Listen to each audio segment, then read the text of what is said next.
Welcome back everyone. UPSC civil services prelims के लिए हमने टेस्ट सीरीज स्टार्ट की थी।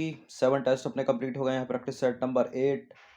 ठीक है, तो चलिए स्टार्ट करते हैं। प्लेलिस्ट जिसकी बना रखी है डिस्क्रिप्शन बॉक्स में लिंक है, वहां पर आप टेस्ट नंबर 1 से लेकर 8 तक पहुंच सकते हैं। तो पहला प्रश्न है, 28 मई को एग्जाम है यूपीएससी सिविल सेवा का और 14 मई को यूपीपीसीएस का। क्वेश्चन नंबर 1 दो स्टेटमेंट वाला है। बाल विवाह निषेध अधिनियम 2006 का कहना है कि बाल विवाह अवैध है लेकिन शून्य नहीं है। और जो पॉक्सो अधिनियम है 2012 का, वो एक नाबालिग और एक वयस्क के बीच यौन संबंध को अपराध मानता है। और यह जो कानून है वो नाबालिग की सहमति को वैध नहीं मानता। अगर नाबालिग की सहमति है तब भी वैध नहीं है। बिल्कुल करेक्ट है, दोनों के दोनों स्टेटमेंट सी है इसका आंसर। तो पॉक्सो अधिनियम 2012 एक नाबालिग और एक वयस्क के बीच यौन संबंध को आपराधिक बनाता है। और यह जो कानून है, ठीक है, कानून जो है नाबालिग की सहमति को वैध नहीं मानता। तो दूसरा वाला स्टेटमेंट सही है। और पॉक्सो के तहत यौन हमला एक गैर जमानती और संज्ञेय अपराध है। इसका मतलब क्या हो गया, पुलिस बिना वारंट के गिरफ्तार कर सकती है। इसलिए 14 साल से कम उम्र की नाबालिग लड़कियों के साथ विवाह के मामले में यौन उत्पीड़न का अनुमान जो है लगाया जा रहा है। देखिए, बाल विवाह निषेध अधिनियम 2006 का कहना है कि बाल विवाह अवैध है लेकिन शून्य नहीं है। तो पहला वाला विकल्प सही हो गया। और यह अधिनियम महिलाओं के लिए न्यूनतम विवाह की आयु निर्धारित करता है जो है 18 वर्ष, और पुरुषों के लिए निर्धारित करता है जो कितनी है, 21 वर्ष। ये नंबर इस पर कॉल या व्हाट्सएप करके आप फुल पीडीएफ प्राप्त कर सकते हैं। क्वेश्चन नंबर 2 पर आ जाइए। हाल ही में चर्चा में रही सैन्य एक्सरसाइज, उसका नाम है त्रिशक्ति प्रहार। प्रहार के बारे में निम्नलिखित में से कौन सा कथन सही है? दो कथन है यहाँ पर। देखिए, इस युद्धाभ्यास का आयोजन विशाखापत्तनम में किया गया। विशाखापत्तनम कहाँ पर है? आंध्र प्रदेश में। और इसमें जल, थल और वायु सेना ने संयुक्त रूप से भाग लिया। प्रहार जो प्रशिक्षण अभ्यास है, सैन्य अभ्यास है, उसका आयोजन हाल ही में विशाखापत्तनम में नहीं किया गया, गलत है। ठीक है, बंगाल के सिलीगुड़ी में किया गया। और इसमें जो है थल और वायु सेना है और उसके साथ CAPF है। नेवी इसमें नहीं है, तो गलत है दूसरा भी। करेक्ट पूछा, कोई भी करेक्ट नहीं है, डी है इसका आंसर। तो हाल ही में त्रिशक्ति प्रहार युद्धाभ्यास प्रशिक्षण जो है उत्तर बंगाल में सिलीगुड़ी कॉरिडोर के पास संपन्न हुआ। तो पहला गलत हो गया। और यह एक संयुक्त प्रशिक्षण अभ्यास है जिसमें थल सेना, वायु सेना और केंद्रीय सशस्त्र पुलिस बल यानी CAPF के जवान जो है शामिल हुए। तो दोनों के दोनों स्टेटमेंट गलत है। ठीक है, वहां पर जल सेना यानी नेवी इसमें नहीं है।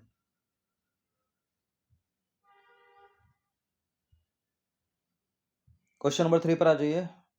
विज्ञान में महिलाओं और लड़कियों के लिए अंतर्राष्ट्रीय दिवस कब मनाया जाता है?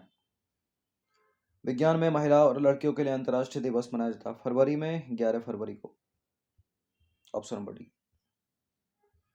तो प्रत्येक वर्ष 11 फरवरी को विज्ञान में महिलाओं और लड़कियों के लिए अंतर्राष्ट्रीय दिवस के रूप में मनाया जाता है, यानी international day of women and girl in science.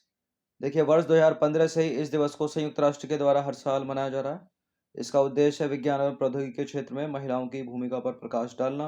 और मौजूदा वक्त में दुनिया में जो है महिला अनुसंधानकर्ता केवल 30% ही है। और स्टेम क्षेत्र में महिलाओं की हिस्सेदारी पुरुषों के मुकाबले कम है। स्टेम का मतलब हो गया science, technology, engineering and mathematics. लोक प्रतिनिधित्व अधिनियम 1951 के तहत निम्नलिखित में से कौन सा व्यक्ति संसद सदस्य बनने के लिए योग्य है, अयोग्य है, यानी योग्य नहीं है? तो लोक प्रतिनिधित्व अधिनियम या जन प्रतिनिधित्व अधिनियम 1951 दोनों एक ही बात है। देखिए, एक अपराध की सजा और 2 साल से कम के कारावास की सजा संसद द्वारा बनाए गए किसी कानून के तहत संसद के सदस्य के रूप में चुने जाने के लिए योग्य नहीं होना और पागल होने के नाते एक सक्षम अदालत द्वारा घोषित किया जाना। जब उपरोक्त सभी डाल देता है ना, तो अपना काम आसान हो जाता है थोड़ा करेक्ट करने के लिए। सही है सारे के सारे। ठीक है, डी है इसका आंसर। तो जन प्रतिनिधित्व अधिनियम 1951 संसद के सदस्य के रूप में चुने जाने के लिए योग्यता और अयोग्यता निर्धारित करता है। अयोग्यताओं की बात करें तो भारत का नागरिक नहीं होना, ये अयोग्यता है। नागरिक होना योग्यता हो गई। मानसिक रूप से अस्वस्थ होना अयोग्यता हो गई। स्वस्थ है तो योग्यता हो गई। दिवालिया है, अयोग्यता हो गई। संसद द्वारा बनाए गए किसी भी कानून के तहत संसद के सदस्य के रूप में चुने जाने के योग्य नहीं होना, ये भी एक अयोग्यता हो गई। किसी अपराध के लिए दोषी ठहराया जाना, अयोग्यता हो गई। 2 वर्ष से कम के कारावास की सजा हो गई उसको, ये भी उसके लिए एक अयोग्यता हो गई। तो सारी की सारी अयोग्यता हो गई। इस तरह के प्रश्न करती है यूपीएससी सिविल सेवा। निम्नलिखित में से कौन एक सही सम्मिलित नहीं है? कर्नाटक का मत्तूर गांव, तेलंगाना का पोचमपल्ली गांव और तमिलनाडु का कोलुकुमलाई गांव। तमिलनाडु का कोलुकुमलाई दुनिया का सबसे ऊंचा चाय बागान है यहाँ पर, और पारंपरिक बुनाई तकनीक को प्रदर्शित करता है तेलंगाना का पोचमपल्ली। और यहाँ के निवासी संस्कृत में बात करते हैं कहाँ के? कर्नाटक के मैतूर गांव के। सही विकल्प चुनिए। अभी हाल ही में 134 गांवों को प्रदर्शित किया गया है, उसी से रिलेटेड सवाल है ये। तीनों के तीनों सही हैं, सो मैं लेते हैं डी है इसका आंसर। तो हाल ही में 134 से अधिक गांवों को सूचीबद्ध किया गया है, जिनमें से प्रत्येक पर्यटकों को अद्वितीय अनुभव प्रदान करता है वो गांव। ठीक है, कुछ एग्जाम्पल ले लें। उदाहरण के लिए तमिलनाडु का कोलुकुमलाई गांव दुनिया का सबसे ऊंचा चाय बागान है यहाँ पर। केरल का देवलोकम गांव एक नदी के किनारे योग केंद्र है यहाँ। नागालैंड का कोन्याक ट्री रिट्रीट आगंतुकों को आदिवासी संस्कृति की यात्रा पर ले जाता है। और तेलंगाना का पोचमपल्ली गांव ने अपनी पारंपरिक बुनाई तकनीक का प्रदर्शन किया है। और क्या क्या है? हिमाचल प्रदेश का प्रागपुर गांव जो है पर्यटकों को कांगड़ा विरासत वास्तुकला से रूबरू कराता है। और कर्नाटक का मत्तूर गांव, यहाँ के निवासी केवल संस्कृत में बात करते हैं। रोचक बात है। ठीक है, तो एक आधा प्रश्न उठा लेगी यूपीएससी।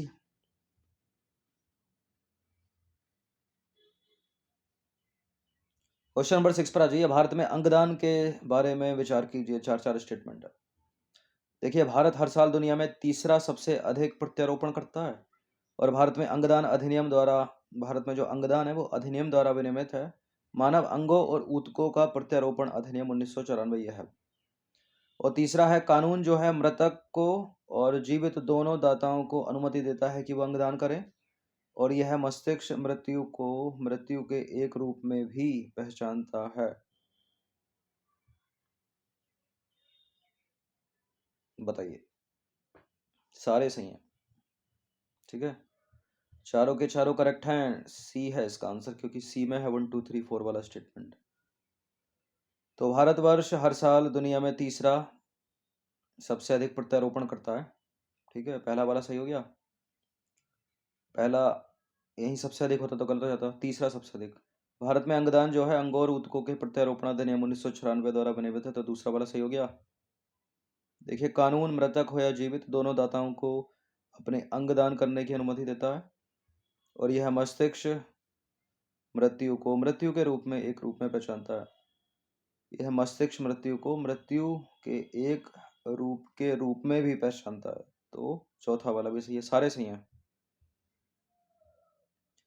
3 स्टेटमेंट वाला ये सवाल है। निम्नलिखित कथनों पर विचार कीजिए। पहला कथन है, गेहूं सितंबर और दिसंबर के बीच उगाई जाने वाली खरीफ फसल है। सबसे अच्छा गेहूं का उत्पादन ठंडे नम मौसम वाले क्षेत्रों में होता है। गर्म और शुष्क जलवायु वाले क्षेत्र गेहूं उगाने के लिए उपयुक्त नहीं होते। ठीक है, उगाकर इंडिकेट कर रहा है गर्म और शुष्क जलवायु को। ठीक है, काटने के लिए होते हैं, उगाने के लिए तो नहीं होते। सही है, तीसरा सही है भाई। सबसे अच्छे गेहूं का उत्पादन ठंडे नम मौसम वाले क्षेत्रों में होता है, ये भी सही है। खरीफ की थोड़ी फसल है गेहूं, रबी की फसल है ना। कर दो एलिमिनेट, तो केवल 2 और 3। ठीक है, इस तरह के प्रश्न मिलेंगे एग्जाम में। कहीं एक जो लूज पॉइंट है उसको पकड़ लीजिए। कभी कभी लूज पॉइंट नहीं पकड़ता तो 1/3 की माइनस मार्किंग समझ में आया तो करिए, वरना छोड़ दीजिए। तो गेहूं एक रबी की फसल है, या रबी खरीफ बड़ी इंपॉर्टेंट है, किसी भी एग्जाम में पूछ सकते हैं। तो सितंबर दिसंबर के बीच उगाई जाती है और फरवरी मई के बीच काटी जाती है।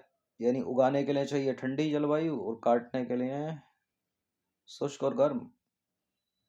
ठीक है, देखिए, सबसे अच्छे गेहूं का उत्पादन उन क्षेत्रों में किया जाता है जहां फसल उगाने की अवधि के प्रमुख हिस्सों के दौरान ठंडा नम मौसम होता है। उसके बाद सूखा गर्म मौसम अनाज को ठीक से पकने में सक्षम बनाता है। ठीक है, तो पहला वाला गलत, दूसरा वाला सही। और बुआई के तुरंत बाद वर्षा अंकुरण में बाधा डालती है, पौध झुलसा को प्रोत्साहित करती है, गर्म और नम जलवायु वाले क्षेत्र गेहूं उगाने के उपयुक्त नहीं होते। तीसरा वाला भी सही है, वहां होते होता तो गलत हो जाता। चलिए क्वेश्चन नंबर 8 पर आ जाइए। अभी हाल ही में निम्नलिखित में से किस देश ने चक्रवाती तूफान गैब्रियल के कारण आपातकाल लागू किया है? 3 बार आपातकाल लागू करना पड़ा इसको। क्लू दे दें थोड़ा। 2019 में यहाँ पर क्राइस्ट चर्च में आतंकी हमला हुआ था। ठीक है, 2020 में कोविड-19 के कारण आपातकाल इसने लगाया। ऑस्ट्रेलिया का पड़ोसी देश है। अब चक्रवात का नाम क्या है? गैब्रियल। अब इस नाम का चक्रवात पाकिस्तान तो हटा ही दीजिए, एलिमिनेट कर दीजिए। तो न्यूजीलैंड है इसका आंसर। ठीक है, न्यूजीलैंड के उस उत्तरी न्यूजीलैंड में आया ये। तो न्यूजीलैंड में उत्तरी द्वीप पर आए चक्रवाती तूफान गैब्रियल के बाद वहां की सरकार ने राष्ट्रीय आपातकाल की घोषणा कर दी। अप्रत्याशित मौसम की स्थिति का उत्तरी द्वीप के ज्यादातर हिस्सों में व्यापक प्रभाव पड़ रहा है और इस आपदा के कारण लोग बाढ़ और सड़कों तथा बुनियादी ढांचे के नुकसान का सामना जो है कर रहे हैं। और बाढ़ और जमीन खिसकने से ऑकलैंड के पास की कुछ बस्तियों समेत देश भर में बहुत से हिस्सों का संपर्क जो है वो कट गया है। देखिए, न्यूजीलैंड में तीसरी बार है ये जब आपातकाल की घोषणा की गई है। पहली बार 2019 में जब क्राइस्ट चर्च में आतंकी हमला हुआ था, फिर 2020 में कोविड-19 महामारी के कारण आपातकाल लगाया गया और अब तीसरी बार गैब्रियल चक्रवात के कारण स्थिति बहुत खराब है। तो इस तरह के प्रश्न न्यूज़पेपर में रहते हैं, कोई ना कोई एग्जाम में पूछ ले जाते हैं, खासकर स्टेट पीसीएस और यूपीएससी। चलिए क्वेश्चन नंबर 9 पर आ जाइए। राष्ट्रीय आदि महोत्सव के संबंध में निम्नलिखित में से कौन सा कथन सत्य है? आदि महोत्सव जनजातीय उत्पादों को राष्ट्रीय और अंतर्राष्ट्रीय बाजारों में पहुंचाने का एक प्रमुख मंच है और हाल ही में इस महोत्सव का आयोजन लखनऊ में किया गया। राष्ट्रीय आदि महोत्सव का आयोजन हाल ही में नई दिल्ली में किया गया है, गलत है दूसरा वाला स्टेट। तो भारत के प्रधानमंत्री ने 16 फरवरी को नई दिल्ली के मेजर ध्यानचंद नेशनल स्टेडियम में राष्ट्रीय आदि महोत्सव का उद्घाटन किया, तो गलत दूसरा स्टेटमेंट। देखिए, आदि महोत्सव जनजातीय उत्पादों को राष्ट्रीय और अंतर्राष्ट्रीय बाजारों में पहुंचाने का प्रमुख मंच है, तो पहला वाला गलत है, सॉरी दूसरा वाला गलत है, पहला वाला तो सही है ना। देखिए, इस महोत्सव में 28 राज्यों या केंद्र शासित प्रदेशों के 1000 से अधिक जनजातीय कारीगर और कलाकारों ने भाग लिया।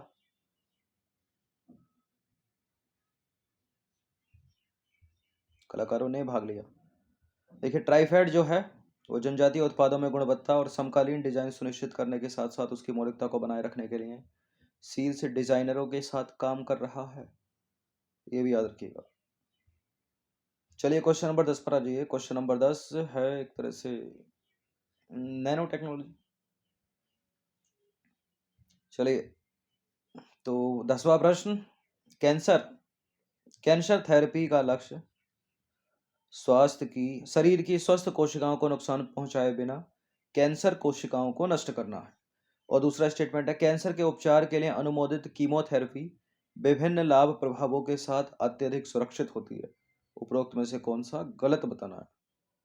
इनकरेक्ट स्टेटमेंट कौन सा है?